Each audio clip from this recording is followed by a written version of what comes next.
Mr. Speaker, thank you very much for the opportunity to address the House. As I often do in these evenings, in the special order hour, I try to first lay out what it is, what is the purpose, what is the goal, what is the value in what we're trying to accomplish. And I find myself always hearkening back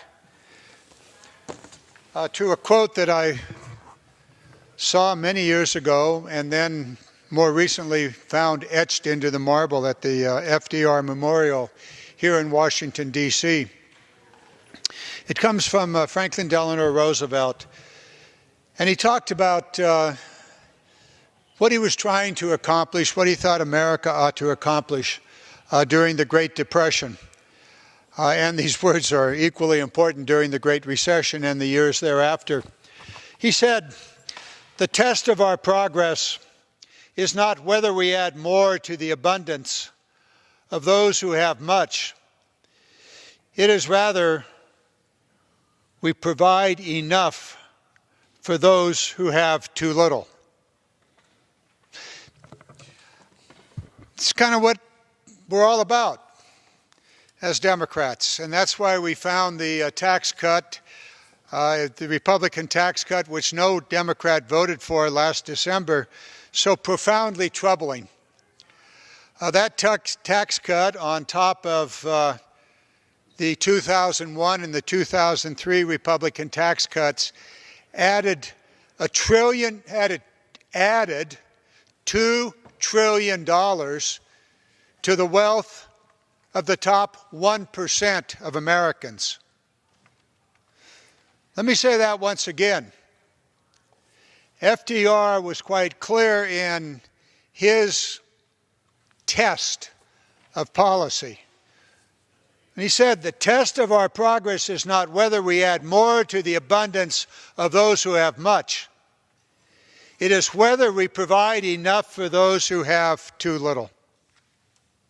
The 2001, the 2003 Republican tax cuts, together with the December 2017 Republican tax cuts, which no Democrat in the House of Representatives voted for, added $2 trillion to the wealth of the top 1% of Americans.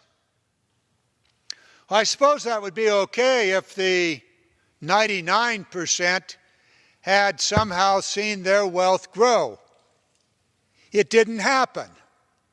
And in fact, what we have seen in the last decade, since the Great Recession, is that the great middle class of America and the poor have seen no real income growth.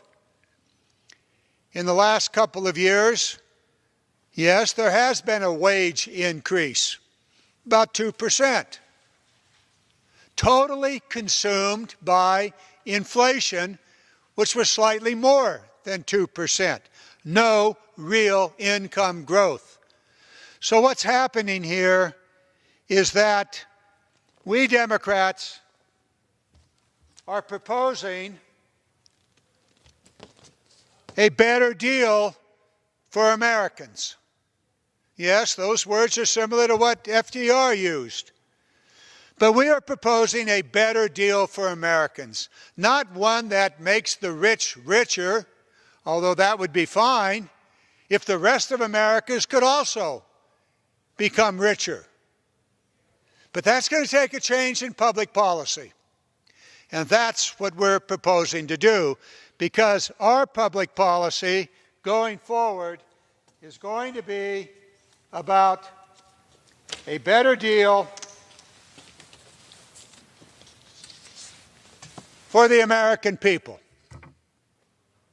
We're proposing, as we go into this election year, that we push aside the Republican proposal, which is essentially a better deal for the super rich, and we want to bring about a better deal for the people. And here are the three major elements of that deal. We want to lower our health care costs and prescription drugs for the American people. We can do this. Unfortunately, our colleagues on the Republican side of the aisle are going in exactly the other direction. As they have ripped the guts out of the Affordable Care Act, we have seen the cost of health care in America skyrocket. We've seen the cost of drugs skyrocket. We want to end that. And one of the things we most definitely want to end is what the Republicans are now proposing, and that is we go back in America to the bad old days when if you had a pre-existing condition, you could not get health care. Or you'd have to pay a small fortune just to get an insurance policy. No, we don't want that. But that's what our Republican colleagues are trying to give us all across this nation. A return to the insurance discrimination where if you have a pre-existing condition, you cannot get health care at an affordable price and quite probably couldn't get it at all. Issue one, the cost of drugs. In the 2003 improvement to Medicare, Part D, which provided prescription drugs at a reduced cost for seniors, all good. A clause was written into that that prohibited the federal government from negotiating drug prices for the millions, tens of millions of Americans on Medicare. And so we've seen the cost of prescription drugs soar. We've seen the stories about a drug that was acquired by some rip-off person who then took the cost of that drug from a few dollars per pill to several hundred or several $1,000s per pill. So that's point one. Point two is, I'm going to go down to point three because I want to spend time on point two. What we want to do is to clean up the corruption of politics in Washington and really across this nation. Just recently, the Treasury Department said that I believe it was, yes indeed, the NRA didn't have to reveal who its contributors were to its dark money program. And similarly, no other dark money PAC across the United States had to reveal who their contributors were.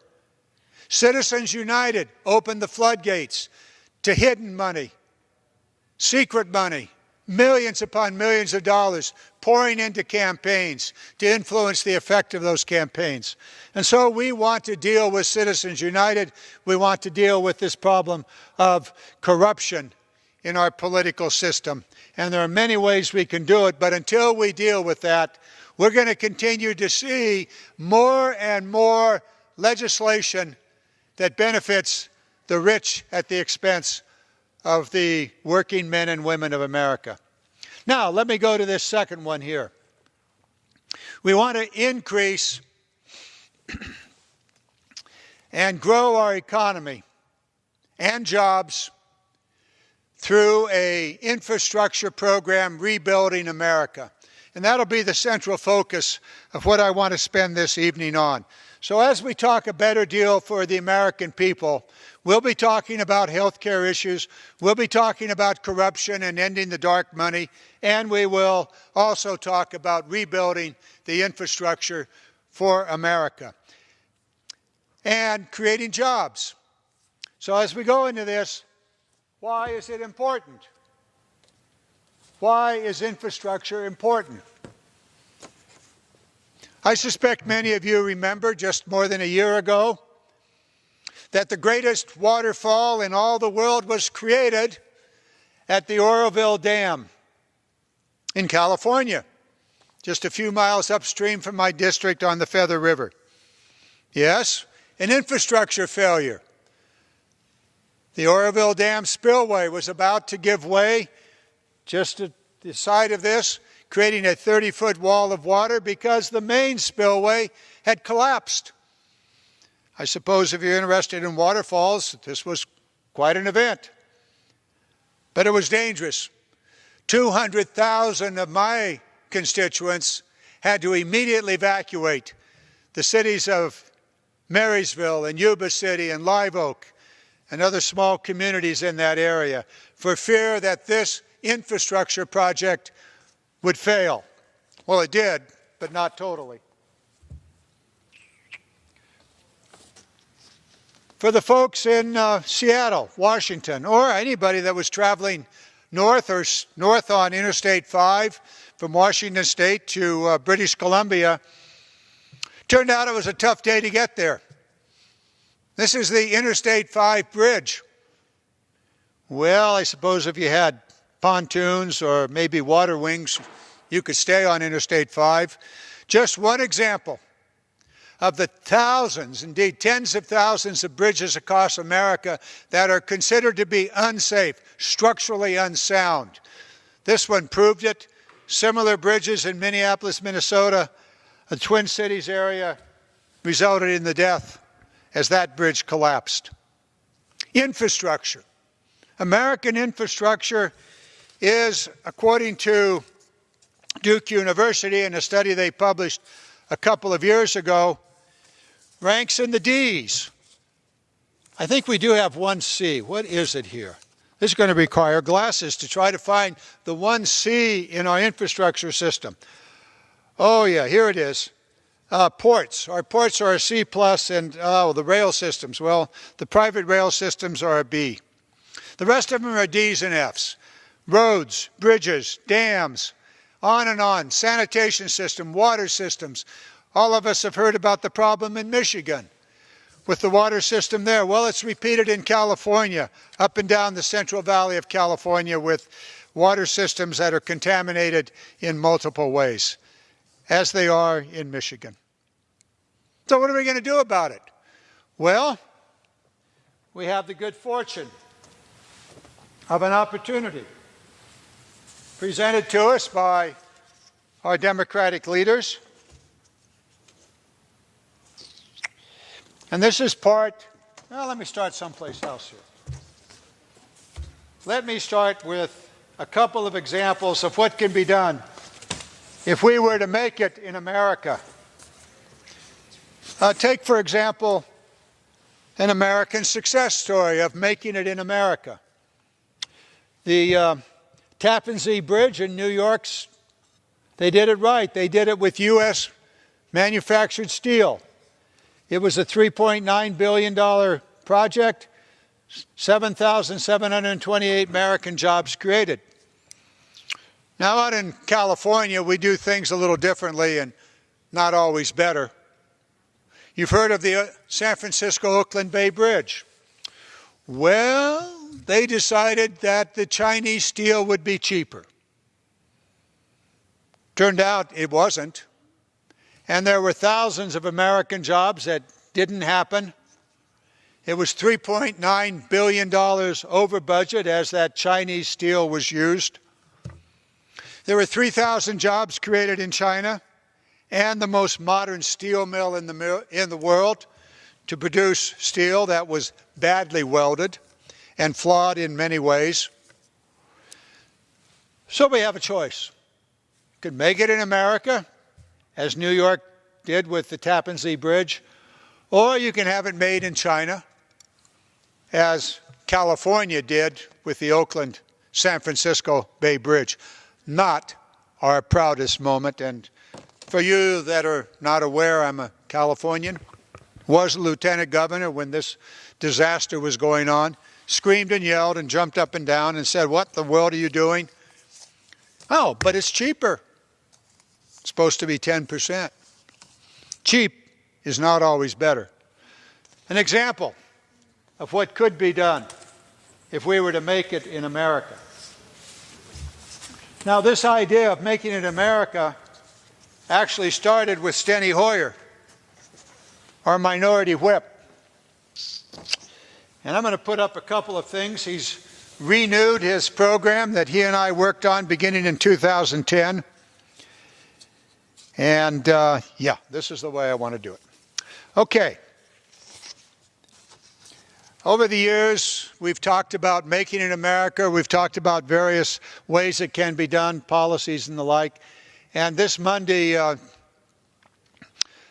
Minority Whip Steny Hoyer re-energized the Make It in America. I think it's 2.4, or Make It in America 0.40. So, encourage entrepreneurship by ensuring access to workplace benefits like health care and retirement security, and providing a more and stronger growth to businesses with ideas and successful businesses. I just came across one of these earlier today. I was talking to a friend out in California, Phil Wyatt, a PhD guy, worked out of University of California, Santa Barbara for some time, and he came across a way of using a machine to analyze what's in something. A chemical analysis of biological components and the like. Started a company called Wyatt Technology. And it's an analytical machine that is used all around the world. It's used in healthcare, it's used in biology, it's used in chemical analysis and the like. The company is an American company, an entrepreneur that developed this country. Tells me that there are 88 straight quarters of profitability, and no way in hell is he going to allow the Chinese to steal it from him, even though his equipment is broadly used throughout the world. A great success story, Wyatt Technology.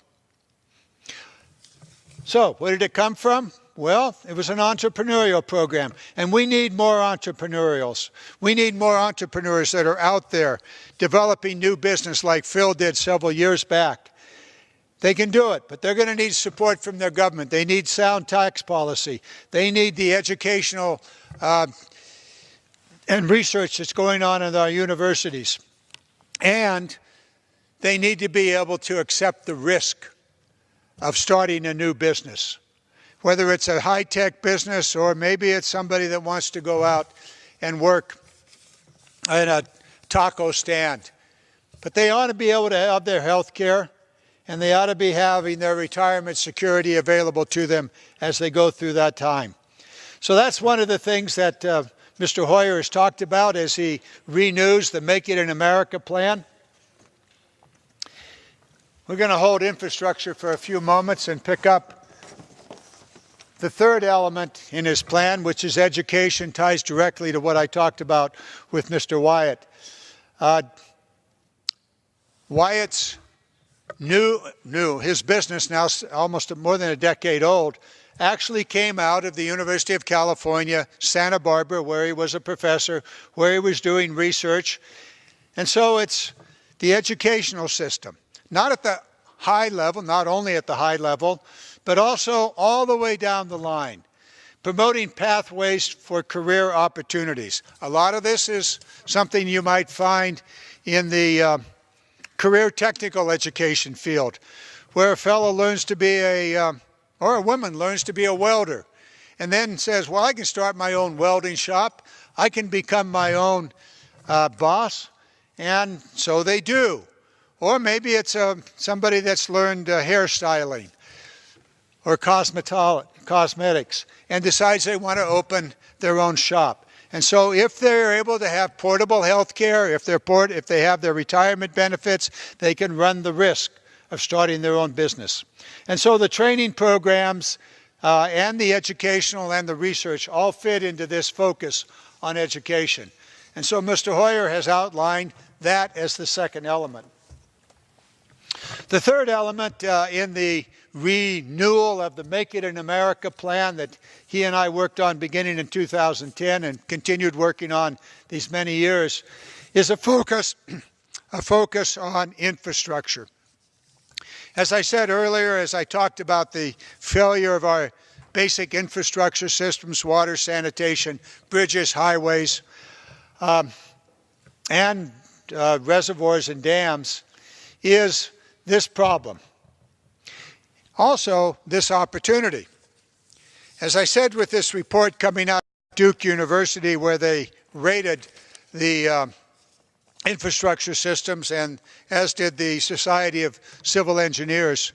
It's a fact that if we are building our infrastructure system, for every dollar we invest in the infrastructure, we will be able to create 21,671 jobs. And for every dollar we invest, for every $1 billion, we'll create those jobs.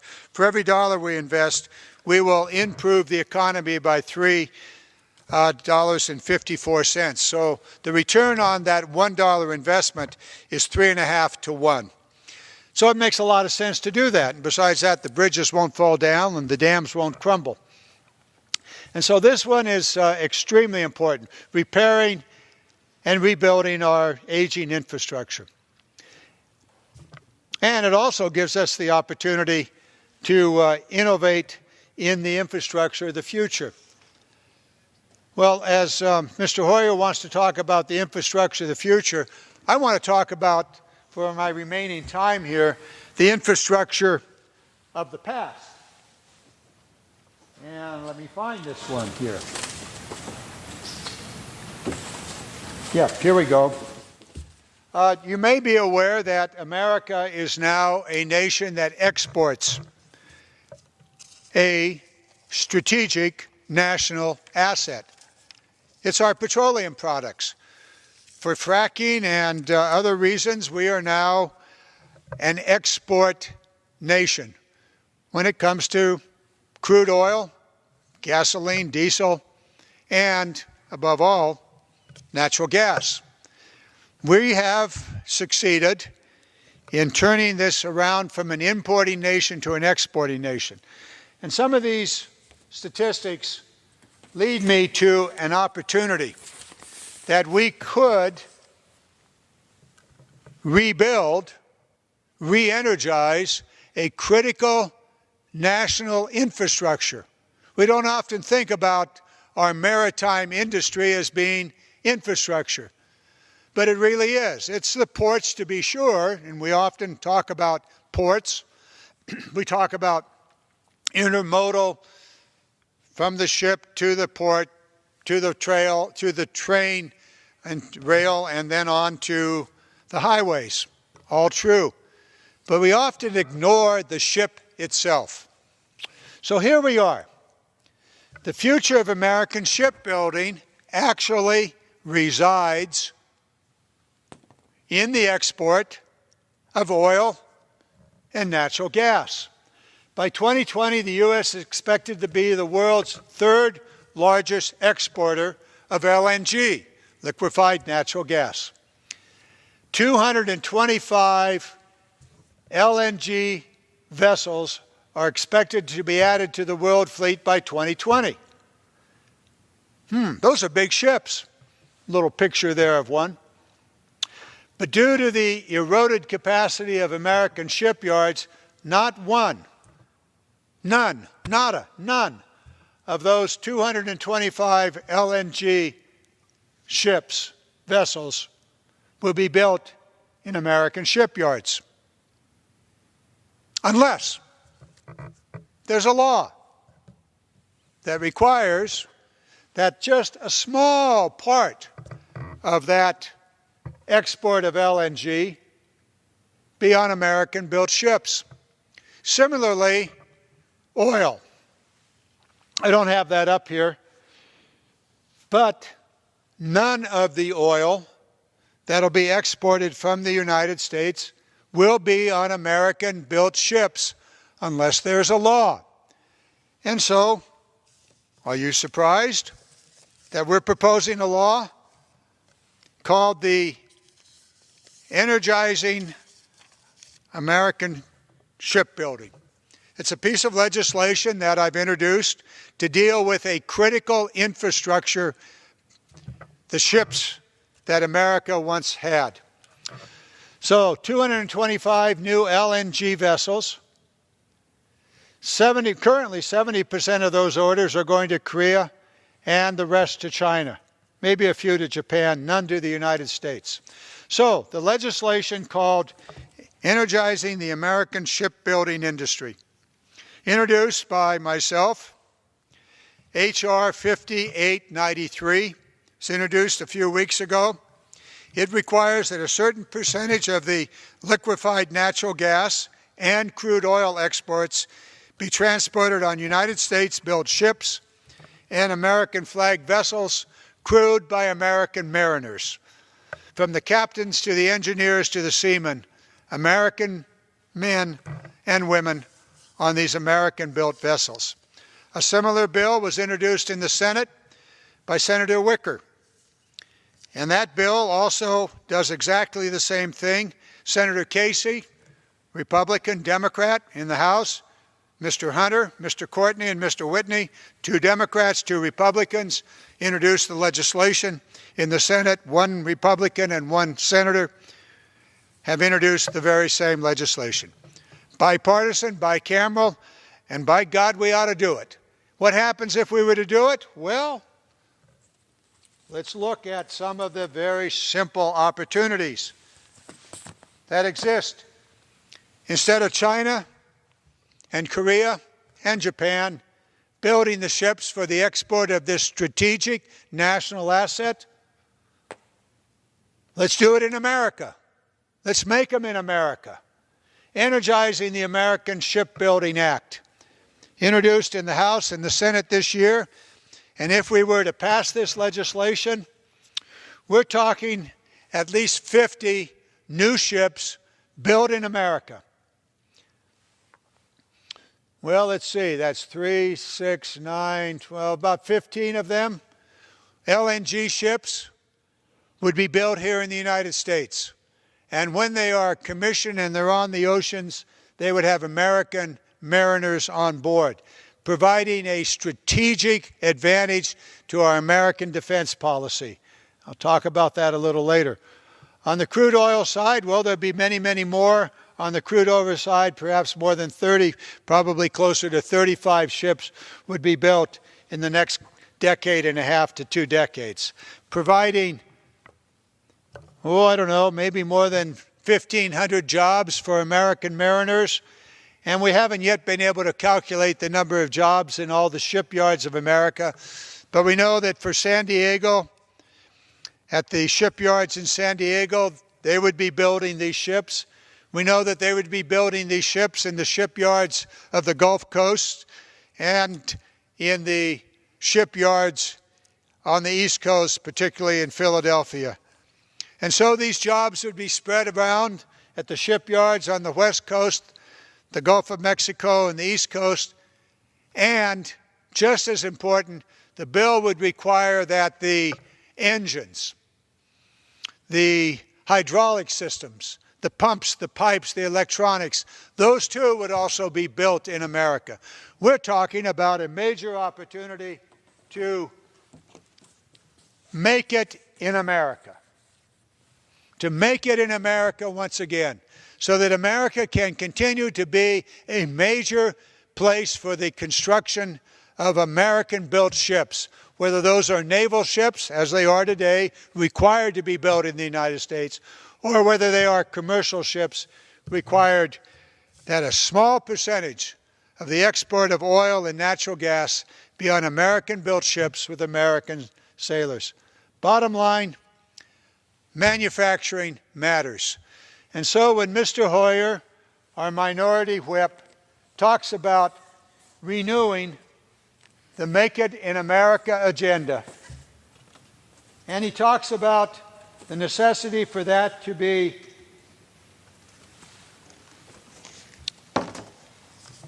focusing on infrastructure, we put forward a critical piece of that infrastructure is the American maritime industry. Just as important as the trucks that travel our highways, another piece of infrastructure, just as important as the trains that travel the rails, another critical piece of infrastructure, just as important as the barges that move up and down the Mississippi River system on the Ohio, the Missouri, or the Mississippi itself. All of that is infrastructure, as are the airports and the airlines. We ought to start and always think about the fact that we are a maritime nation.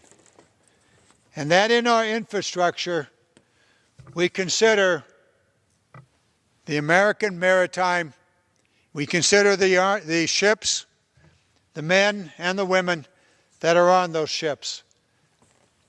Now, this is a national security issue. Transcom, responsible for moving American military supplies around the world, has stated categorically that unless we revive our American maritime industry, unless we have sailors and captains and engineers on ships that are able to transport our military wherever they need to go around the world, we're going to be in a world of hurt. Earlier today, I was talking to one of the officers of Liberty Maritime, one of the American shipping companies, owners of ships, that will soon be transporting a brigade of Marines. Excuse me, a brigade of reserve men and women from the United States to Europe as part of our European defense issues. So it becomes important that we deal with the infrastructure of the United States, and that we do so keeping in mind that these are American jobs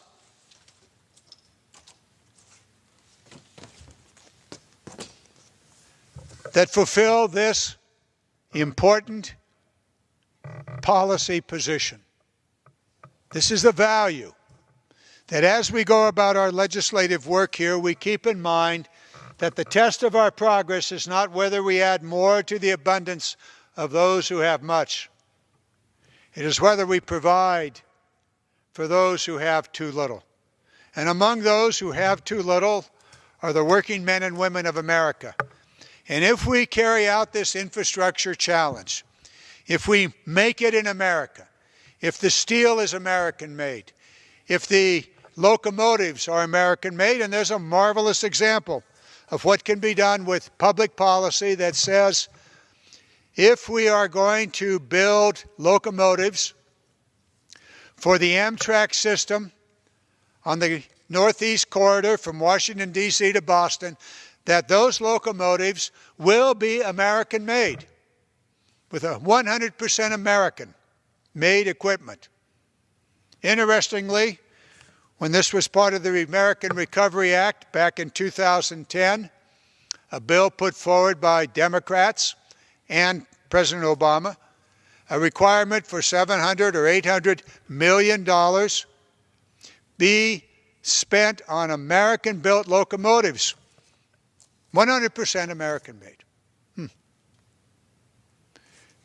A German company said, ooh, $700, $800 million, locomotives, American-made, we could do that. And so in Sacramento, California, Siemens, one of the great manufacturing companies in the world, said, well, we make not locomotives, but we do make cars for the transit systems. We can do locomotives. And they did. And just this last week, I got off one of the Amtrak trains from New York City, walked past a gleaming locomotive, brand new. And on the side it said Siemens. And I'm going, that locomotive was made in Sacramento, California, just outside my district, by a German company with American workers, American steel, American wheels, American engines, made in America. How did it happen? Because Congress, with Democrats in control and a Democratic president, said, we're not going to talk about making America great again. We're going to actually pass a law that says this money will be spent on American-made locomotives. And so it was. And now that plant is continuing to expand as they produce cars for transit systems all across this nation. FDR had it right, and we're going to follow. We're going to make sure that the laws of this nation actually provide for the working men and women. For those who don't have a job, an educational program, job training programs, career development programs in community colleges and high schools, apprenticeship programs, so that the men and women of America can participate in the revitalization of the American infrastructure system, whether that is a highway, an interstate freeway, an airport, a dock, a port.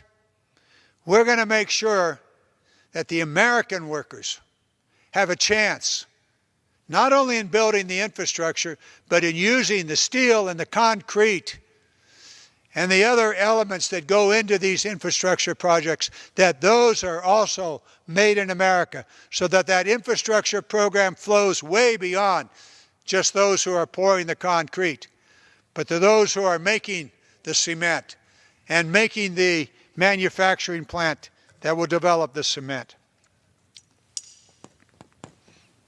This is where we are.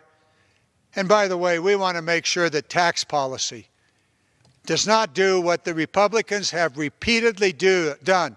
2001, 2003 tax cuts, and again in the 2017 tax cuts that have transferred $2 trillion of American wealth to the top 1%. That's shameful, but that's actually happened. And all the while, the rest of Americans have seen virtually no improvement in their economic situation.